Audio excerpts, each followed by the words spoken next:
Hey folks, Dan Frio here with your market close for March 18th, 2025. So tomorrow we have the big news. Federal Reserve's coming out and they're going to tell us exactly what they're going to do. The markets were on standby through here. Well, the bond markets were.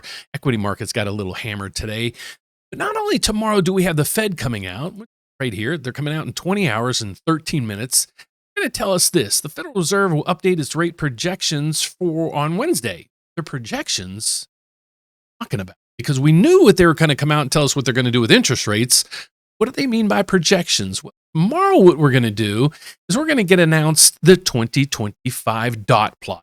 Okay, you're trying to figure out what this is. Well, this is actually going to give us a forecast from the Federal Reserve, what they plan to do the rest of the year. So to figure out what it is, over to it. So my name is Dan Frio. I do this report every day, actually to interest you guys and educate you guys on real estate. I'm actually a mortgage loan officer licensed in all 50 states as well as Puerto Rico, and my slogan is one application, one credit pool. Going to shop your loan to over 30 different lenders. Now, how do I do that? Well, I'm going to give you all my information at the end of this video, so stay tuned for that.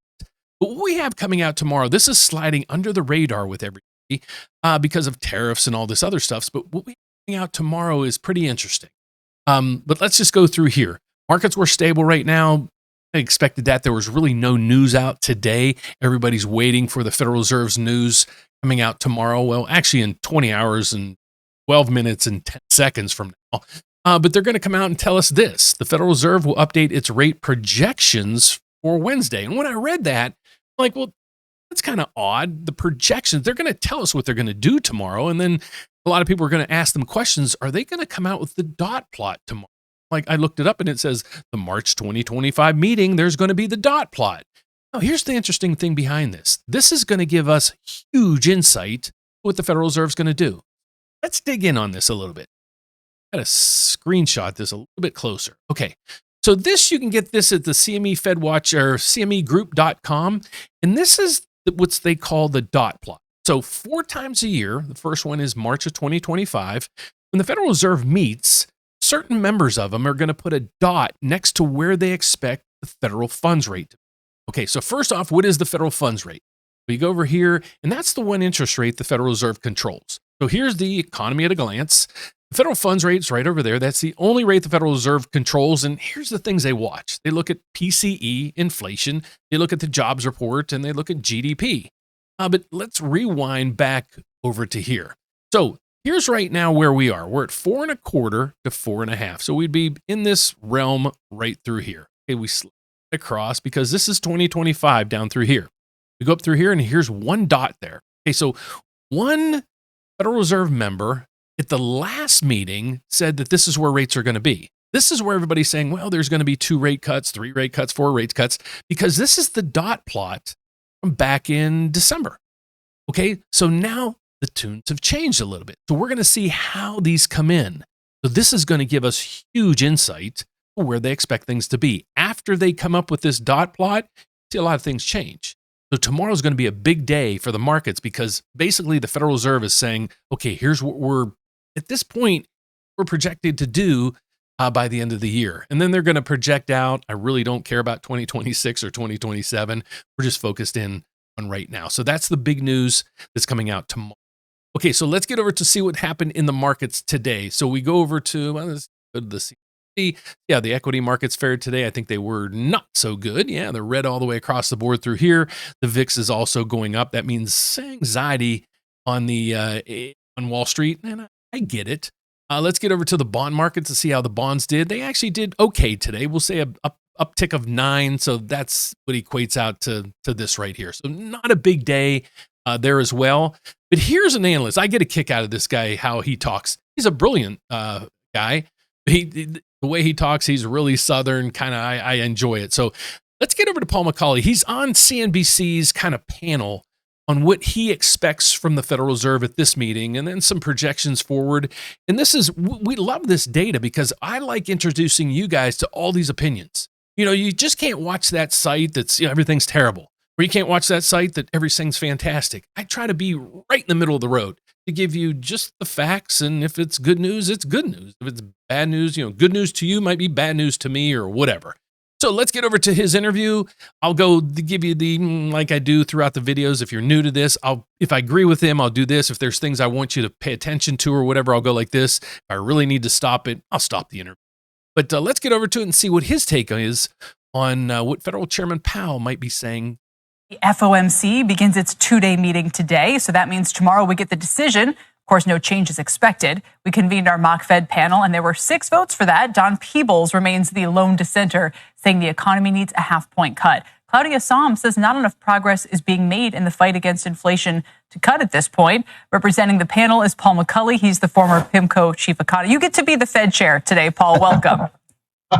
Only on TV. You just play one on TV. So what kind of tone do you think he'll strike in the presser? Because that's where the market's guessing game is really going here.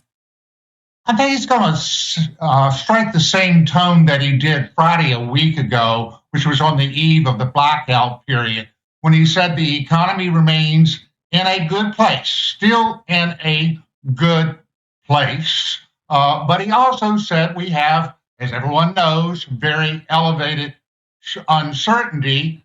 So his conclusion was, we're in not a hurry. There is no hurry for us to do anything, and that he wants to, as the incoming data comes in, both on the macro side as well as on the policy side, to try to separate the noise and the signal, and that they will react in the fullness of time, but time is not yet full. So I think tomorrow he will basically reiterate what he said 10 days ago, eloquently, but also not try to provide a whole lot of new information, because he really can't at this juncture, because this uncertainty is not just a cliche, it's real. Paul, let me ask you this. Our Steve Leisman was on Squawk Box this morning, and he was talking about the idea that the Fed just kind of has to tread water, as you're saying, because they have to wait to see what the impact economically is of the tariffs, which is so difficult to game out in advance. And so they have to wait and see what the impact is and then react to that impact. So you're looking, past April 2nd, maybe weeks, months to analyze what the impact is. As we wait for that to happen, what does the Fed look at? How do they tease out what that impact is as that process is playing out, as they make their decision?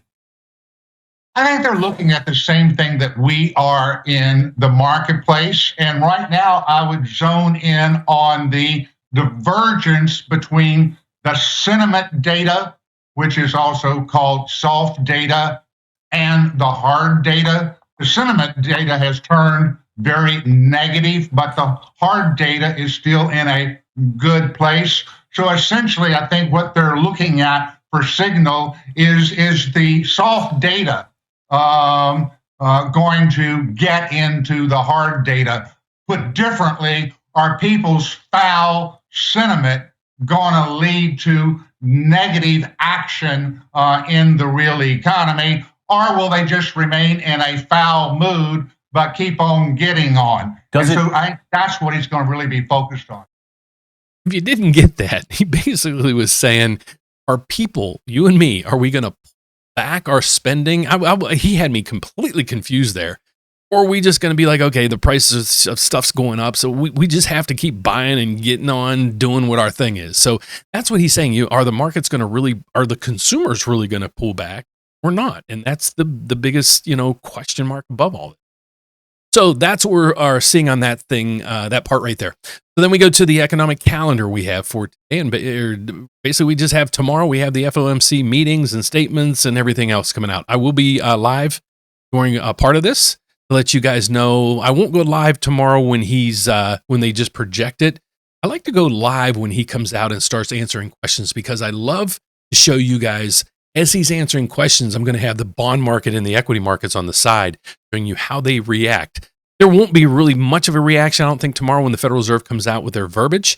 But then as he talks, you're going to see the markets move. It's really interesting. You got to check that out tomorrow. So those are the things that we're going to. So to conclude, mortgage rates were basically just flat right now. I do have a video coming out on Saturday about a housing crash.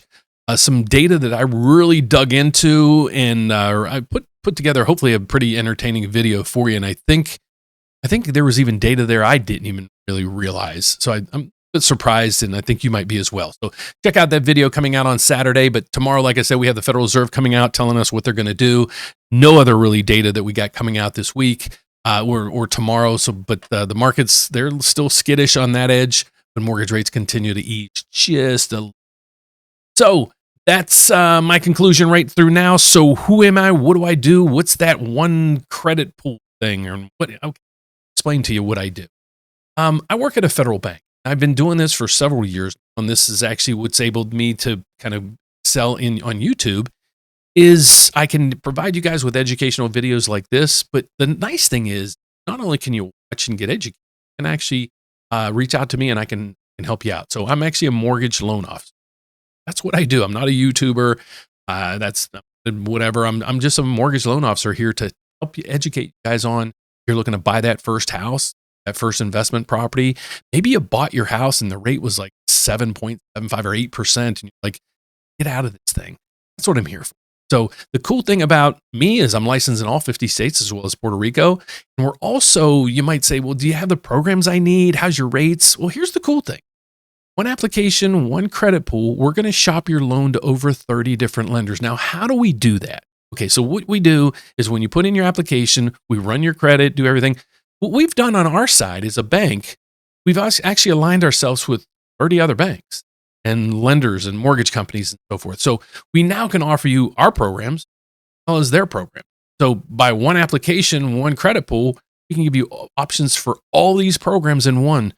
There's down payment assistance programs out there up to $6,000. There's investor loans out there that you can qualify with just rental income. There's reverse mortgages that I really love to do, but our forte is helping first-time home buyers buy that house. Or right now, a lot of people are in rates that are really high that just they're looking to refinance. People are getting taken advantage of. So if you'd like to kick the tires to see how much you could save, how do you do that? How do you reach out to me? Just go to therateupdate.com. You can put in your application right through there. I won't run your credit. What I'll do is I'll get a hold of you the next day or just try to keep reaching out to you. I want to get your consent basically. And I also want to talk to you and just get, what are you trying to do? If we have a tough time doing that or you're not leery to put an application in, schedule a consultation right up through there or give us a call. Scroll down to the bottom of my website and right through there it is. Our 800 number is 844-775-5626, or you can reach me personally at dan@therateupdate.com. If you just have a comment, please leave it down there. If you really need my help, send me an email with your question, concern, issue. Give me your contact information. I'd love to call you back, answer that question or questions. So thanks so much for watching, folks. God bless. Have a fantastic evening. And I hope to see you back here tomorrow at the opening bell to see how this mess starts another day. Take care, folks.